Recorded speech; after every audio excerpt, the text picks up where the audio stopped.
they're a known, you've experienced them, you have a neurological network in the brain, but you also have an emotion associated to them, yes or no? And the stronger the emotion that you have to any one of these elements that defined your identity in your three-dimensional reality, the more you pay attention to them, yes or no? Hello? So then if where you place your attention is where you place your energy. So then if you're using your enemy to reaffirm your conditioning to hatred, then you're giving your power away, your creative energy, in the form of hatred to that enemy, and you are bound by an invisible field of energy that keeps you bound or connected to that person in your life. Yes or no?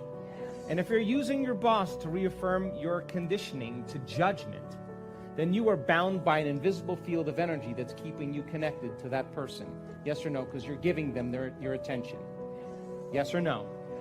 And if you're using your ex to reaffirm some conditioning to the emotion of resentment, then you're giving your power away to your ex that you could be using to create a new future.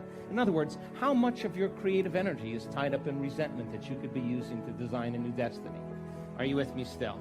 And then, of course, you know, you have those ethnic parents, and you just need a little guilt to reaffirm your conditioning to your parents, yes or no? And then, you know, your best friend, you know, the one that just gets you. You know that one. Because they've experienced the same things in their life, then you are bound by an invisible field of energy that keeps you connected to them based on suffering, yes or no? And the more you suffer, the more you pay attention to them, and your energy's commingled to everything known in your life. And if you use your finances to reaffirm your conditioning to lack, or Facebook to insecurity, you know, like nobody liked you that day, then all of your energy is bound, because emotions are energy in motion. And so the stronger the emotion that you feel, the more you pay attention to these things in your life, the more your energy is commingled to all these elements. Yes or no? All right, here's an atom. This atom goes on quantummatch.com, finds another atom and says, hey, listen, I really like your energy. And the other one says, I really like your particles. Let's get together.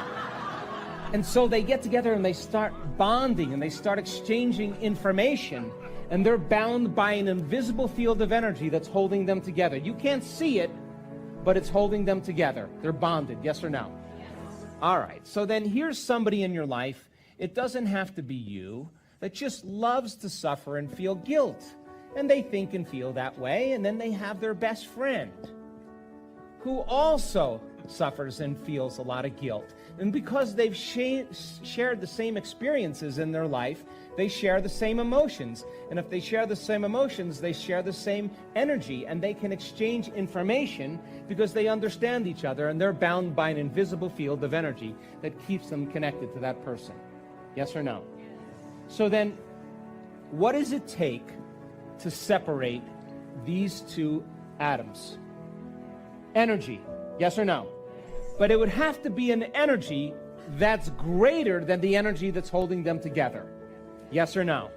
So then, in order for you to break free from the chains that keep you energetically bound to everyone and everything in your life, you're going to have to execute a greater level of energy than the energy of guilt that's holding it together. Yes or no? The energy of pain, yes or no? And you can't have energy without awareness or consciousness, which means you're going to have to become conscious when you're unconscious, and that's going to take an enormous amount of energy. Yes or no? So you're sitting in your meditation, and your body is raging, and it says, come on, Juanito, just a little bit of suffering today, come on. And you're sitting there, and you keep lowering the volume to that emotion. And as you lower the volume to that emotion and you're working with the body, this is a sign of a good meditation. Because now you're coming up against the very aspect of yourself that's standing in the way between you and your future. The body is now rebelling. And you keep lowering the volume to that emotion. And if you keep doing it over and over again and keep settling the body back down into the present moment, as you start overcoming that emotion, you're going to start taking your attention off your enemy, off your person in your life that you've been using to reaffirm that state. Yes or no? And if you can stay with it long enough and keep lowering the volume to that emotion, you'll no longer be putting your attention on that person. And you'll begin to break those energetic bonds. And now you will call energy back to you. And all of a sudden, all the energy that you've used for hatred is now coming back into your field. All the energy that you've been using for judgment is all of a sudden freed. And now you are taking your power back from that person or that condition, and you start building your own electromagnetic field. And now you do have energy to create a new future. How many people understand? Are any of these things bad? No, I have all of these things. But if you can't get beyond them, they own you. You are possessed by your possessions. If you can't get beyond them, then they're controlling your feelings and your thoughts, and your life will stay the same. Yes or no? And people come up to me and they say, Dr. Joe, I lost my job.